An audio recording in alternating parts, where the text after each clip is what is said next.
Hello friends, welcome back to my channel English classes always.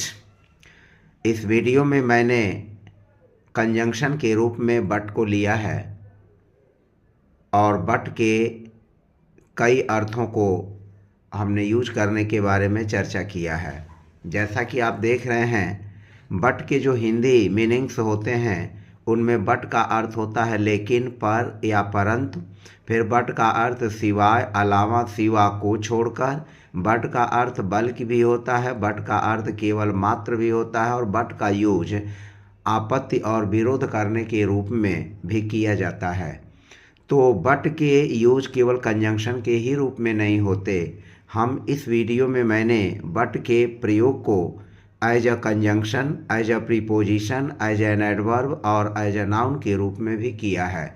तो but के इन भिन्न भिन्न प्रयोगों को एग्जाम्पल के माध्यम से मैंने स्पष्ट करने की कोशिश की है। मुझे पूरा उम्मीद है कि यह वीडियो आपके लिए हेल्पफुल रहेगी। तो फिलहाल आइए चलते शुरू करते हैं इस बट के यूज़ को। बट का प्रयोग इंग्लिश में विरोधाभास, कॉन्ट्रास्ट को प्रदर्शित करने के लिए किया जाता है और इसका उपयोग एक्सेप्शन, जो अपवाद होता है, उस अपवाद को भी व्यक्त करने में किया जाता है। तो एग्जाम्पल के माध्यम से इन सभी प्रकार के यूजेस को सीखते हैं। बट का जो पहला यूज है एज अ कंजंक्शन के रूप में है और बट के इस कंजंक्शन के रूप में हम विरोधाभास को जोड़ने के लिए करते हैं। यानी जो दो विरोधी वाक्य, दो या दो से अधिक जो विरोधी वाक्य होते हैं, कॉन्ट्रास्ट के सेंटेंसेज होते हैं, उनको जोड़ने के लिए करते हैं। अब जैसे पहला वाक्य देखिए, वह गरीब है लेकिन ईमानदार है। गरीबी और ईमानदारी में विरोध है, यानी गरीब होने के लिए जो है, अगर गरीब है आदमी है तो वह ईमानदार नहीं हो सकता, यह दोनों में विरोध है। तो इस तरह के विरोध, जैसे मैं जाना चाहता था लेकिन मैं व्यस्त था, मेरी जाने की इच्छा थी लेकिन व्यस्त होने के कारण मैं न जा पाया, तो वह विरोध है। वह होशियार है परंतु आलसी है। जो होशियार है उसे आलसी नहीं होना चाहिए, तो होशियारी और आलसी में विरोध है। जैसे किसी ने मेहनत की लेकिन वह सफल नहीं हुआ, तो मेहनत करने में सफलता मिलनी चाहिए लेकिन मेहनत करने पर असफल हो गया तो वह विरोध हुआ। तो इस तरह से विरोध वाले सेंटेंसेस को हम जो है बट का यूज करके जोड़ते हैं और उस अर्थ में बट का अर्थ लेकिन होता है, बट का अर्थ परंतु होता है और बट का अर्थ पर भी होता है। तो आइए एक एक करके वाक्यों को देखते हैं। जैसे पहला वाक्य है, वह गरीब है लेकिन ईमानदार है, तो इसे हम लिखेंगे ही इज पुअर और फिर इसके बाद कामा लगा लेंगे। कामा लगाने के बाद लेकिन के लिए बट का यूज करेंगे, तो यह हो जाएगा बट। और फिर ईमानदार है, कौन ईमानदार है? वह। तो फिर यहाँ हम ही का यूज कर लेंगे, he is honest, he is honest. तो इस तरह से इन दो विरोधी वाक्यों को जोड़ा गया। ही इज पुअर और फिर लेकिन के लिए बट कंजंक्शन का यूज हुआ, तो he is poor but he is honest. दूसरा वाक्य देखिए, मैं जाना चाहता था, तो इसको लिखेंगे आई वांटेड टू गो। और फिर है लेकिन, तो लेकिन के लिए बट का यूज करेंगे, यह हो जाएगा बट। मैं व्यस्त था, तो आई वाज बिजी। तो इस तरह से बट का यूज करके इन दोनों वाक्यों को जोड़ा गया, I wanted to go but I was busy. तीसरा वाक्य है, वह होशियार है परंतु आलसी है। तो यह भी दोनों वाक्य विरोधी हैं और इन दोनों वाक्यों को जब जोड़ेंगे तो हम लिखेंगे वह होशियार है, यहाँ पर ही या शी किसी का यूज कर सकते हैं, ही इज स्मार्ट। और फिर परंतु के लिए बट का यूज कर लेंगे कंजंक्शन, तो ही इज स्मार्ट बट आलसी है, तो यहाँ पर हम दोनों लिख सकते हैं, ही इज लेजी भी लिख सकते हैं या केवल बट लेजी लिख करके भी हम इसको समाप्त कर सकते हैं, बट लेजी। तो he is smart but lazy, वह होशियार है परंतु आलसी है, he is smart but lazy या he is smart but he is lazy. फिर चौथा वाक्य देखिए, उसने बहुत मेहनत की पर वह असफल हो गया। तो मेहनत करने में सफलता मिलनी चाहिए लेकिन वह असफल हुआ, तो यह भी दोनों वाक्य विरोधी हैं। तो उसने बहुत मेहनत की, तो he tried hard, he tried hard.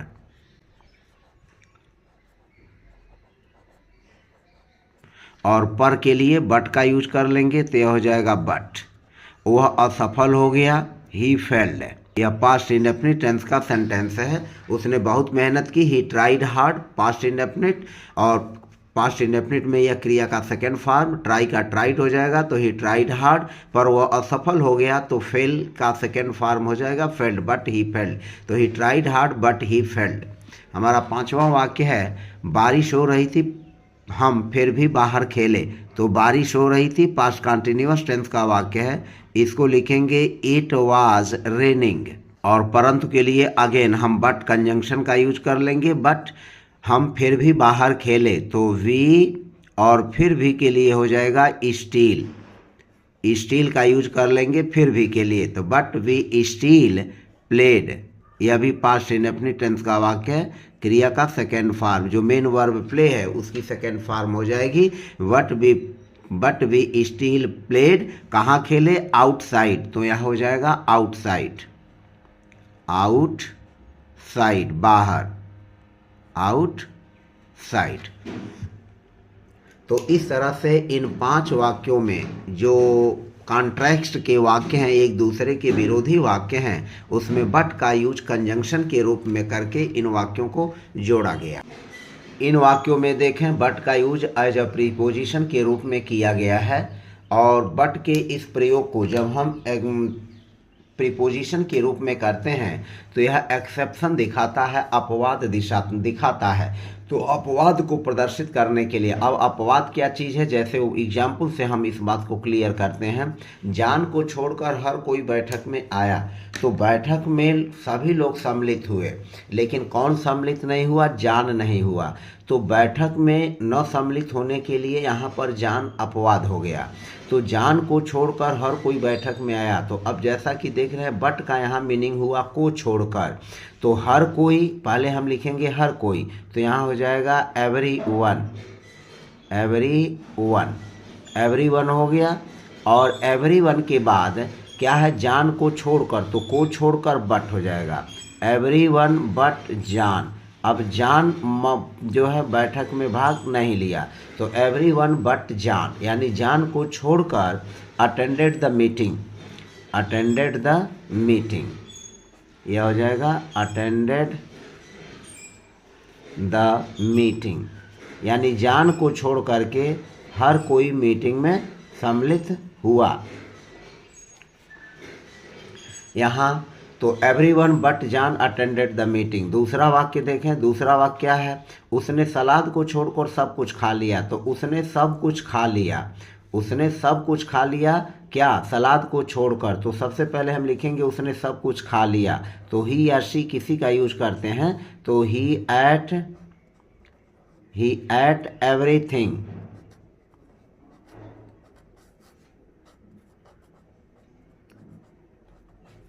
और फिर क्या हुआ?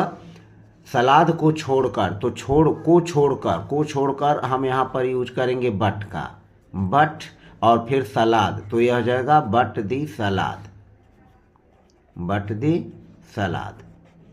तो ही एट एवरीथिंग बट दी सलाद, उसने सलाद को छोड़ करके सब कुछ खा लिया। अब तीसरा वाक्य देखें, तुम्हारे सिवा इसे कोई हल नहीं कर सकता है, तुम्हारे सिवा इसे कोई हल नहीं कर सकता है। तो कोई नहीं, तो कोई नहीं के लिए यहाँ पर हम लिखेंगे नोबॉडी, नोबॉडी, नोबॉडी कोई नहीं, तुम्हारे सिवा बट यू, बट यू, तो यह हो जाएगा तुम्हारे सिवा, यानी तुम्हारे सिवा, यहाँ बट का यूज अर्थ होगा सिवा, तो नोबॉडी बट यू, तुम्हारे सिवा, तो nobody but you can solve this problem.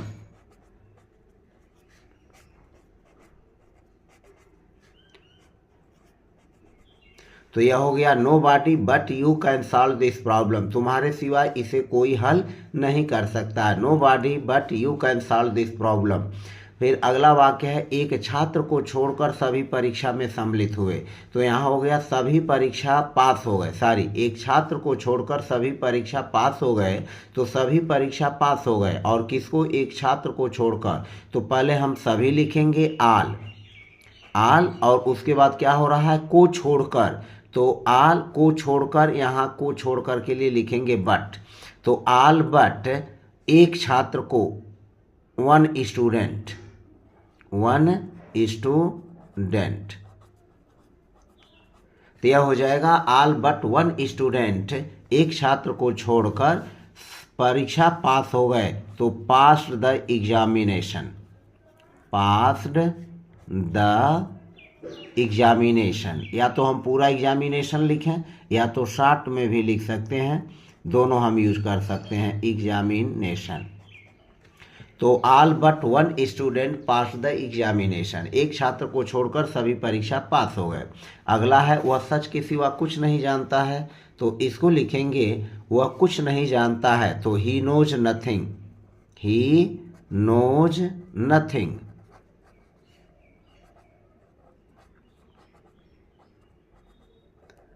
और उसके बाद क्या कह रहा, सच के सिवा, तो सिवा के लिए हो जाएगा बट, बट और सच, तो but the truth, but the truth.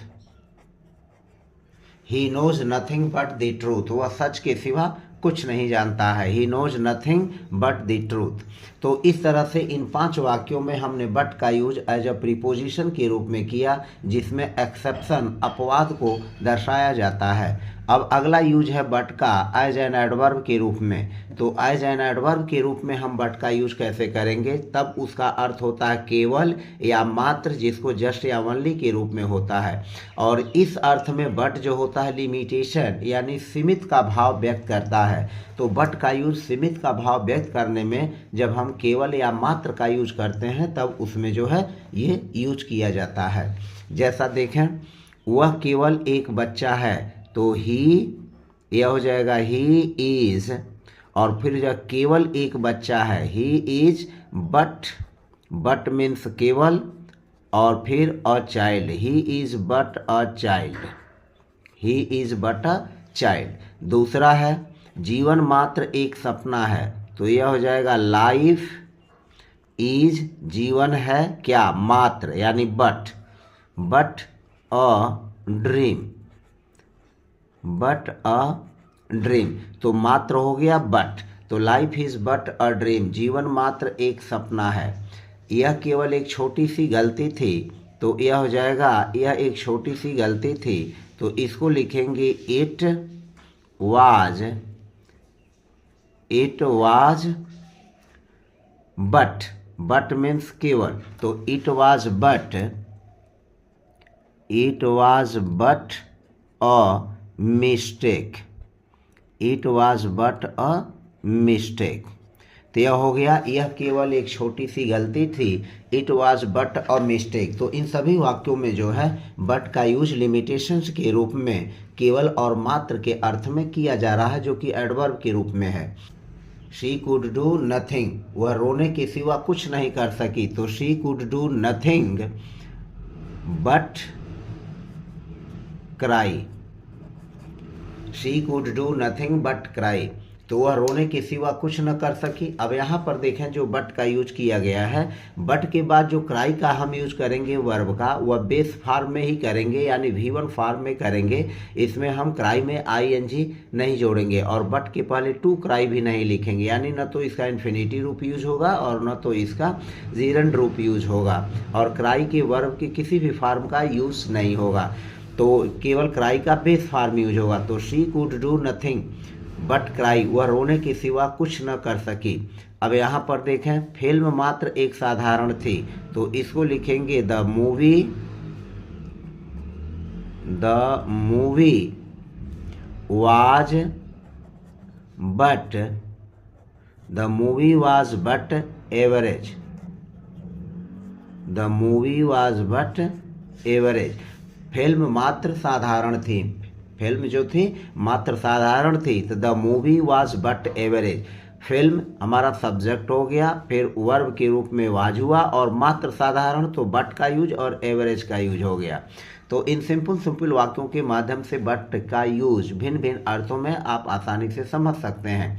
हमारा इधर यूज है but as a noun, but as a noun. जब हम बट का यूज एज अ नाउन के रूप में करते हैं तो वह आपत्ति या विरोध दर्शाता है, और आपत्ति और विरोध के इस तरह के यूज को मैंने 2 सेंटेंसेस के माध्यम से स्पष्ट करने की कोशिश की है। इसमें कोई यदि लेकिन नहीं है, तो इसको हम लिखेंगे there there is no ifs or buts. There is no ifs or buts, इसमें कोई यदि लेकिन नहीं है। तो देयर इज, यहाँ देयर का ही यूज होगा। There is no ifs or buts, ifs or buts का मतलब यदि लेकिन, और नो मीन्स कोई नहीं। तो there is no ifs or buts, इसमें कोई यदि लेकिन नहीं है, तुम्हें इसे करना ही होगा। You must do it, you must do it, तुम्हें इसे करना होगा। अगला है, उसने बिना किसी आपत्ति या विरोध की योजना को स्वीकार कर लिया। तो लिखेंगे ही एक्सेप्टेड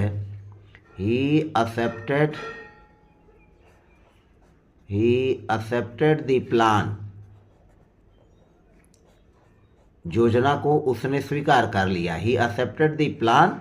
और फिर लिखेंगे बिना, तो विदाउट हो जाएगा, विदाउट का यूज करेंगे। यहाँ आपत्ति या विरोध, तो अब बिना किसी आपत्ति विरोध के, तो विदाउट अ, यहाँ पर हो जाएगा बट। यहाँ बट के पहले अ का यूज करने से बट जो है हमारा नाउन के रूप में यूज होगा। तो he accepted the plan without a but, उसने बिना किसी आपत्ति विरोध के योजना को स्वीकार कर लिया। फिर नेक्स्ट है, बट के कुछ इडियमेटिक यूजेस भी हैं जिनको हम करते हैं। इडियमेटिक यूजेज में यहाँ पर देखें, बट का अर्थ लगभग के अर्थ में भी होता है, और लगभग के अर्थ में जैसे एक वाक्य है, यह लगभग असंभव है, तो इसको लिखेंगे इट इज ऑल।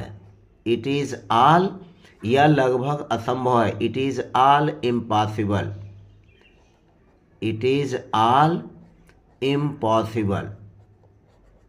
अब यहाँ पर देखें, हमने क्या लिखा, यह लगभग असंभव है, तो इट इज़ ऑल इम्पॉसिबल। अब यहाँ पर लगभग के लिए हम बट का यूज करेंगे, तो जो बट का यूज होगा वह इम्पॉसिबल के पहले हो जाएगा। तो इट इज़ ऑल, और यहाँ पर हो जाएगा but. It is all but impossible, यह लगभग असंभव है। मैं हंसने से खुद को रोक नहीं सकता हूँ, तो यहाँ पर लिखेंगे आई कांट